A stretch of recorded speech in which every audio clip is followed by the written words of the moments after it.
You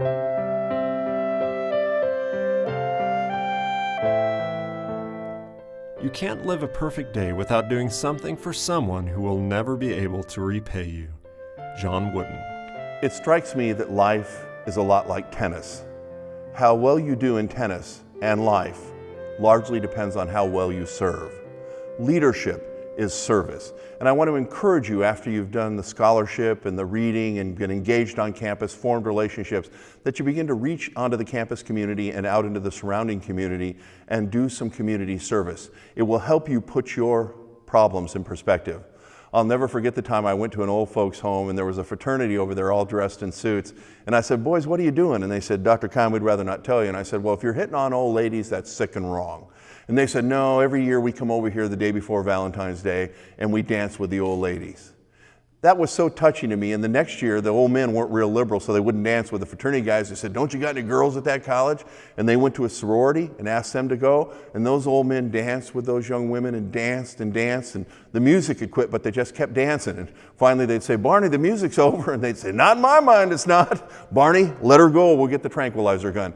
1 hour a year and those old people have something to look forward to. By the way, if you like the way old people are treated, don't do anything about it, because that's what you'll get when you get to be my age. The reality is now's the time to make changes. I took a group of students to an elementary school in Eugene, Oregon, and went into the school, and everybody paired up except this one little tiny stinky girl, and she said to me, "You want to play basketball?" And I said, "Okay, let's play zone defense. You get over there," because she was smelly. And we played for a while, and then I got to feeling guilty about myself, so I brought her over and taught her to do a crossover dribble, taught her how to shoot free throws. And then I said, "Honey, I have to go home." And she looked up at me and she said, "Hug." And I went, "Ooh." So I picked her up and I hugged her, and I looked over at the principal, and the principal was crying. And I said to her, I said, "Seriously, it was a shoulder hug. All hands were on deck, you know." And she said, "No, that little girl's a homeless girl. She lives under the bridge on the Mackenzie River, and you're the first person that's played with her this year, because none of the kids will play with her because she smells bad." And I thought this isn't a story about what a nice guy I am. It's a story about how much need is in your community. The elderly, the poor, the children, the single mom who's got 4 kids who could use a big brother.